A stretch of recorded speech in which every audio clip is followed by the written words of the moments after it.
gifts and giving. Just as we need to rely on the love of God, we need to rely on the gifts that you guys give and the offering. It's so important. I feel like we're investing in the kingdom of heaven here in Laguna for this area, not just Laguna, but beyond. God wants a church that's going to last for generations, way beyond me and us, that it's going to be continuing. So it's getting built right now. And as it was in David's time, the offering of the people was so necessary for the building of the house. It's both worship, but it's also necessity. So thank you for your giving. We appreciate it. We need it. We rely on it. It's so important. I'm looking at a young couple that just got married. I had the privilege of doing their wedding a week ago Saturday. There's Justine and Warren in the back.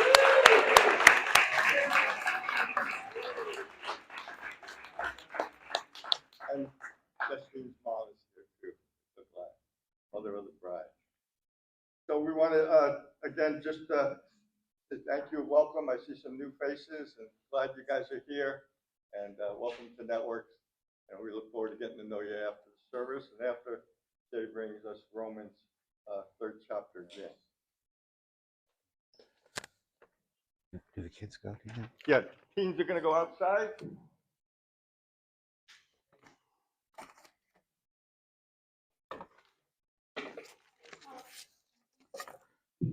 All right. Good morning, everyone. Good morning. There was another huge baptism at Pirates Cove this weekend. So, in all the news we hear that isn't so good, there's lots of stuff going on that's really, really good. So we want to take heart in that. So this morning we continue our journey through the book of Romans, as we've said many times, considered the most exquisite piece of literature ever written. That's a pretty high praise, I'd say. So if you could put the first slide up, Jeff. Off the grass. Keep off the grass. So if you're walking in a park and you see that sign, what is your first response? Let me have the next slide, please. So if you're going down a country road and you see a 35-mile-per-hour speed sign, what do you feel like doing right away? No, you want to go faster, at least if you're me, especially if you're going down a country road. Yeah, Kevin said slow down to 50. So I grew up in the Tustin Hills, and I knew a kid there who once cased the parking lot of the nearby bowling alley and then stole some really valuable wheel covers from the car. And this same kid who needed gas for his Chevy used to steal quarters from the bottom drawer of his dad's desk. That's when gas was 23 cents a gallon. And then one night, he and his friends finished dinner at a really nice Italian restaurant in Belmont Shores and got up and briskly walked out on the bill. What was wrong with this kid? And what's wrong with us? Because we've all engaged in this sort of behavior before, haven't we? Well, we've been studying Romans the past 5 weeks, and Romans makes it very, very clear why people behave like this, why they lie, why they steal, why they hurt others. And Romans doesn't pull any punches. Hits us direct. And it hasn't been all that easy, which makes it all the more praiseworthy in how Don has brought forth the messages on the review of man's condition. So I want to just look at 4 or 5 verses here on our next slide that we've been looking at. As we prepare for our message this morning, Romans 1 says that every person is filled with unrighteousness and all kinds of sin. Chapter 2 says, because of man's stubbornness and unrepentant hearts, each one is storing up judgment for themselves. Again from Romans 2, man is selfishly ambitious and does not obey the truth. Next slide, Jeff. Thank you. From Romans 3, man's unrighteousness demonstrates the righteousness of God. Again, Romans 3, all Jews and Gentiles are the same, filled with sin. And then the kind of the capstone of that passage in the middle of Romans 3, there are none righteous, no, not even one. So these verses make it crystal clear what the state of man is, why people behave the way they behave, why all of us have suffered at the hands of others, why the news is filled with violence and lawlessness and war and fraud, and why most of you at one time or another, you've been crushed in life, been crushed by divorce or rejection, or you've had your heart broken, you've been betrayed by somebody, you've been used by other people. Oh, and by the way, do you want me to tell you who that young man was who stole and lied? It was me. It was me. When I was 17 years old. Why did I do that? Because there's a basic nature in us that's passed down all the way from Adam. It's been passed down to us. It's called a sin nature. It's the bent we have towards doing those things that really aren't right. My wife has a friend who's a dance instructor, and she one time showed me a video of this guy's little boy, and they were trying to teach the little boy that he couldn't go out into the street. They had the house and the lawn and then the sidewalk. And so they told the little boy, you can only go so far, and then you've got to stop. You can't go out into the street. And so in the video, they're saying, come on, you can come this far, but you got to stop. And you could see that he wanted to go out into the street. And they said, no, no, no. And they held him back and held him back. And pretty soon the little guy, he had a little white hat on. He took his hat off, stumped his feet like this, and slammed his hat to the ground. He was determined. It's called self-will. Our sin nature and our self-will is all tied together. So, last week, Don read through this amazing section in chapter 3, and then came to the final verse of which we're going to look at now as the introduction to my message today. And this is the capstone, this is the bookend to the first section of Romans. This verse 21 in chapter 3 makes it very clear. By the works of the law of Moses, or by our good deeds, no one will be justified. Not one, no one. In other words, made righteous. The word justified means made righteous, and I'll talk a little bit about that in a few minutes. No one will be justified in God's sight. Then what is the purpose of the law that God's given? Well, it gives us the knowledge and understanding of sin. So this verse here tells us that the law is perfect, the law that God gave. In fact, when you read Psalm 19, it says, the law of the Lord is perfect, restoring the soul. The law is good, it's perfect, but guess what? Man isn't. Man isn't perfect, so they're not able to keep the law. In fact, there's 613 laws in the Old Testament that comprise the law of Moses. And you could say, well, I really keep the law of Moses pretty good. I keep 612 of them. But if you don't keep the 613th, you're not keeping the law, as is required by the law. And so we have this amazing verse here. By the works of the law or by our own good deeds, no one will be justified in God's sight. So let me make this clear. Man is hopeless in himself. You and I are hopeless in ourselves. We can never, ever earn our way to heaven. Not by good deeds, not by being a good person, not by trying to keep the law. It is literally impossible for man to gain the righteousness that he needs to be free from sin. So what is the answer to the human dilemma? Jesus. How do we deal with the judgment due our sin? Well, our passage this week tells us what man can never do, what man could never do to become righteous, to be forgiven, to pass from judgment, and to have power over sin. What man could never do, God has done.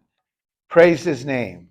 But we could never, there was no hope for us in doing anything ourselves in order to gain the righteousness that we would need.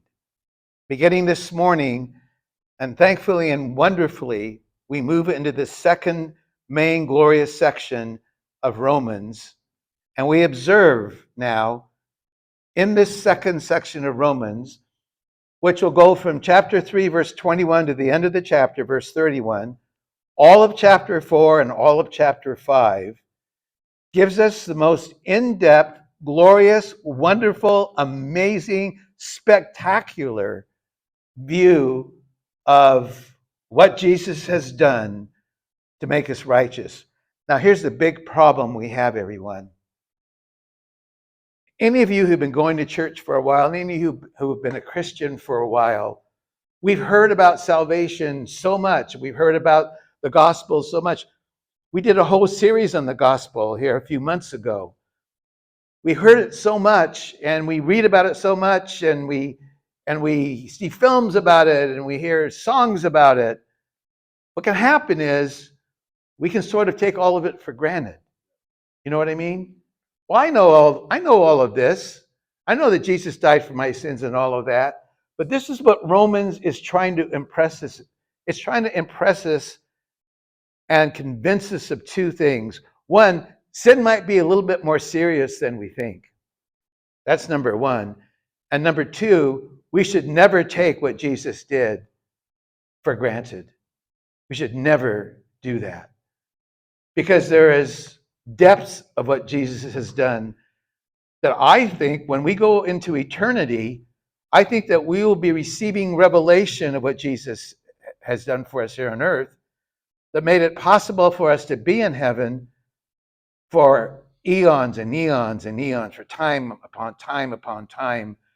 We will be learning of just how much love God did and God had in sending his son here, and the son willing to go to the cross for you and for me. So we're going to read now what I consider to be the 11 most thrilling verses that you will ever read or understand. This is the section, famous section. You can go to seminary and you'll study this section for months. I'm going to read it now. 11 verses. I was going to bring my trumpet, actually. I forgot to bring my trumpet. And I was going to blow my trumpet as like a sound of call to how glorious this passage really is. But now apart from the law. Okay, but now, let's just, I'm going to talk a little bit about this as we go, then I'll talk a little bit more when we're done. But now apart from the law, or we could say, apart from our good life, apart from people who say, well, I've lived a good life, I'm going to go to heaven, I never robbed a bank or killed anybody. Apart from all of that, apart from everything that man tries to do to make himself good, the righteousness of God has been revealed. So man is in this dilemma, and God now reveals his righteousness. His righteousness being his awesome goodness and wonder. God reveals that to us, being witnessed to by the law and the prophets. So this isn't new. This isn't new. The law and the prophets in the Old Testament gave witness to what's coming. There were clues. There were indications. Psalm 22, when you read Psalm 22, it gives you a greater view of the cross than anything in the New Testament. Did you know that? Psalm 22 is Jesus looking down from the cross, down at the people who are at the base of the cross as they roll dice for his clothing and stick a stick of vinegar up to him. You see that, and then you see Isaiah 53, that passage about the sufferings of Christ. He's been chastised for me. He's been chastised for you. Bruised for you, bruised for me. This is what it means here. We need to understand this. That in the law and in the prophets, all of this was speaking of what was to come. And that's what the Old Testament is really a compilation of history and of poetry and of the prophets declaring to us something's coming. Something's coming. And we see it now in this section of Romans. Apart from the law, the righteousness of God has been revealed, being witnessed by the law and the prophets. And by the way, when Paul's writing this, there is no New Testament. All he has to refer to is the Old Testament. But it is the righteousness of God through faith in Jesus Christ for all those who believe. Oh, hold it a second. Wait a second. Time out. It means not about a lot of good works and a lot of good activity and a lot of stuff doing for God. No. That comes, but this is the word that no one could quite grasp at first. The righteousness of God comes through faith, belief. That is the righteousness of God, is by faith. And this is not new. You remember who God accounted righteousness to in the Old Testament? By believing what God said? Abraham. Abraham believed God, we're told in Genesis. Abraham believed God, and God accounted it to him as righteousness. Abraham believed. He had faith. And this is the glory of God. The glory of God is if you just turn your heart to God and you say, Lord, I just have maybe the faith of a mustard seed, which is the tiniest seed on earth. If you just have a little bit of faith, God says, wow, that's explosive. Wow, I'm looking all over networks this morning. I'm sweeping the room. The Spirit of God is sweeping the room. And he's just looking who has faith at networks. And as Jay preaches the word and as Don preached the word last week, how do we receive faith? Faith comes by hearing. And what do we hear? The word of God. So the message of faith is the greatest message that can ever be spoken because it's faith that releases you from your own sin and graces you with the righteousness of God. It is the righteousness of God through faith in Jesus Christ for most everybody. Is that what it says? For all. That means you. Every one of you in here, all of you in here who believe. Now you may be here this morning and maybe someone coerced you to come to church. And you aren't believing yet. But see, the Spirit of God now is trying to convince you and trying to inspire you to believe. Because this is the greatest decision you will ever make. The gentleman in the red jacket that raised his hand today, that is the greatest decision you will ever make.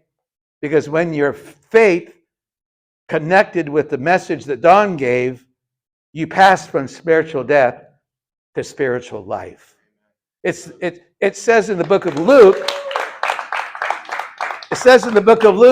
when hundreds come to Christ, the angels in heaven rejoice. No, that's not what it says. When one person comes to faith, all of heaven, can you imagine? Just think about heaven. Think of all the angels and archangels and seraphim and the hosts and all those elders, everybody up there. Oh, well, we're going to stop. This gentleman, what's your name, sir? Johnny, raised his hand and said yes to Jesus, and all of heaven explodes. Yeah. They have a party. They have a literal party. This is how important this is. This is why we must never take this for granted. It is the most amazing thing what God has done. What if Jesus decided, nope, I don't think I'll come? What if Jesus in the garden said, when he was praying and said, Father, take this cup from me. I don't know if I just don't want to do this. But nevertheless, not my will be done, but yours, Father. What if Jesus has said, nope, I'm checking out. I don't want to do this. I don't want to let these men crucify me, put thorns in my head and nail my hands and feet to a cross, and then take upon myself the sins of the whole world. I don't want to do this. No hope. We have no hope. So it is the righteousness of God through faith in Jesus Christ. Okay, so this is pretty important too. What's our faith in? It's not in the politics of the country, everybody. Not in the culture. No, it's not in who wins the World Series. It's not in a lot of great religious figures. You know, I got saved. I was at an ashram in Encinitas of Self-Realization Fellowship. I was in that building in 1970. And on the altar of the Self-Realization Fellowship at the ashram, right there at Swami's Beach, are representations of all the great religious leaders. Buddha, Muhammad, Krishna, Confucius, a picture of Jesus. And I'm looking through those pictures as I'm sitting there in that service, and I hear a voice as loud as I'm speaking to you right now. As I look at the photo of Jesus, he's not the same as the rest. Like, what? He's not the same as the rest. I didn't quite know what to think. So I go home, and my mother calls me on the phone and says, hey, Jay, I hear this hippie church up in Costa Mesa. You can go up there in your sandals, you don't have to even have taken a shower. It doesn't really matter. So I go up to Calvary Chapel. If you saw the movie Jesus Revolution, it was still in the little church. And Chuck Smith, exuding the love of God, preached the gospel, and I got saved.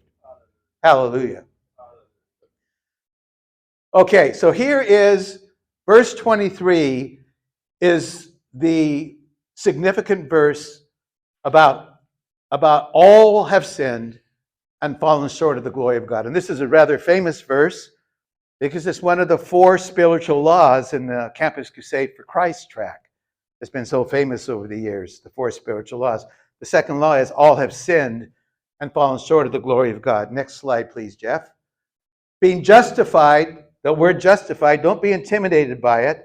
The word justified means to be declared righteous. It's a very easy word to understand.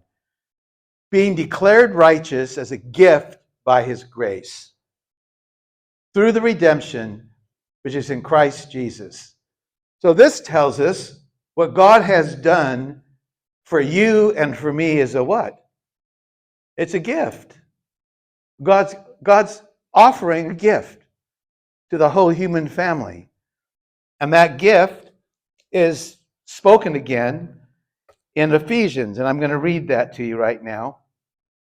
This word, I want to highlight this word, a gift for you. It's a very famous passage actually. It says in Ephesians chapter 2, verse 8, for by grace you have been saved through faith, and that not of yourselves. It is what? The gift of God, not of your works or my works, lest anyone should boast. Ephesians chapter 2, verses 8 and 9 is a synopsis of Romans chapter 3, verses 21 to 31. Whom God displayed publicly as a propitiation in his blood through faith. Now that word propitiation looks like a great big word. That word literally means to satisfy. Jesus was a propitiation of sin. What does that mean? God determined that there was a certain debt due sin for the whole human race.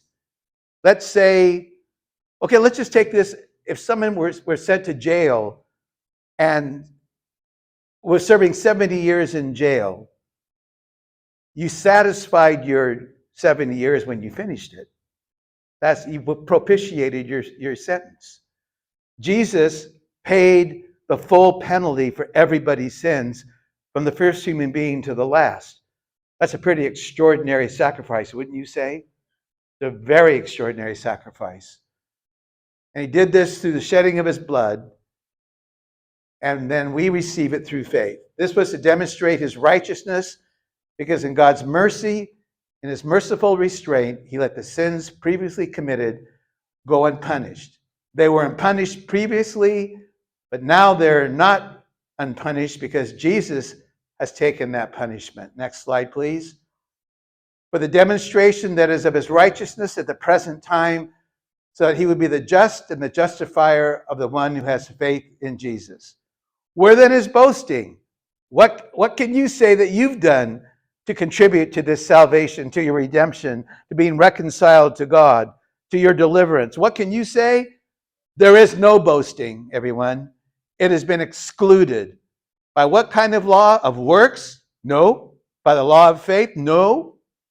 For we maintain, or we declare, or we proclaim, or we tell you certainly that a person is justified, declared righteous by faith apart from the works of the law. The greatest 11 verses, if you just keep reading those 11 verses over and over, they are an astonishing 11 verses in the New Testament. So let's look for a couple of minutes at this, and then we'll close. We go back to the slide, 2 slides back, Jeff. One more. But now, you see those 2 words? When you read the New Testament and you are reading through and you come to a but now, that means that's a hinge to a door that's going to open you into brand new truth. But now, those 2 words provide the most glorious transition from the judgment of sin we find in Romans chapter 1 verse 18 through Romans chapter 3 verse 20. We find that transition into the second half of chapter 3 and justification by faith. So it's a glorious transition with those 2 words, but now. And when you come to that, as you read through your New Testament, always know there's something fresh and new coming. I want to say this, that I think this will help us love God more. I think this will help us love God more. This is all of God. This is not man. And this is, when man boasts about how good they are and the government's so good and everything that's happening is so good or whatever, and you read the sports section, this is the greatest player that ever lived and all that is just boasting. It goes nowhere. It's temporary. Yeah, this guy's a great basketball player. In 10 years, he'll be retired and can't play anymore. Guess what? God never retires. Are you glad that God never retires? Are you glad that we can boast in God and not in somebody else who's a great athlete?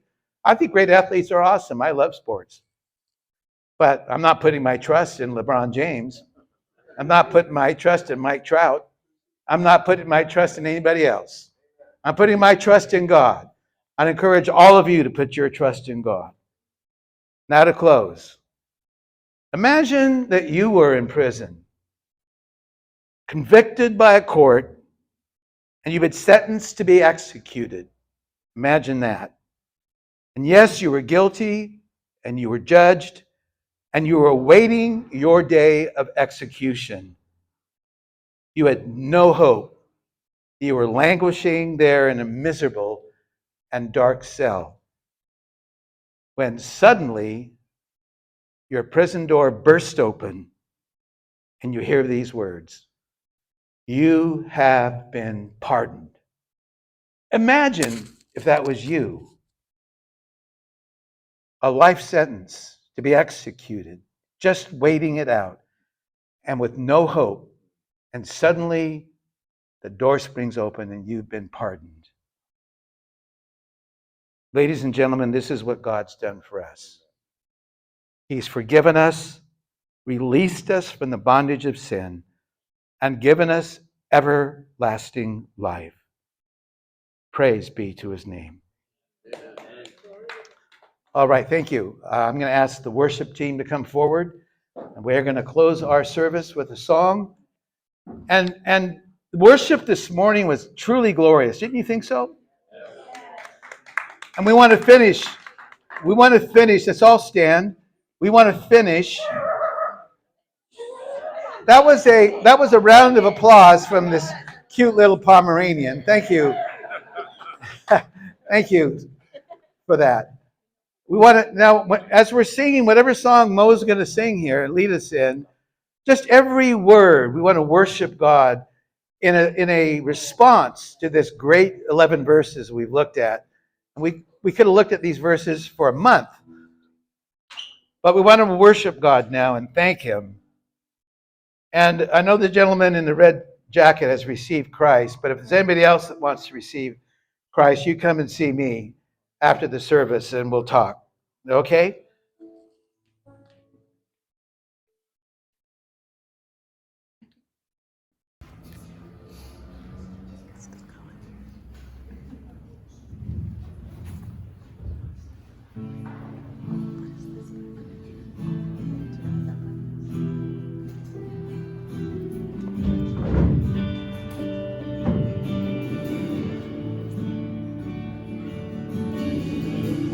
Worthy is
week, if you will.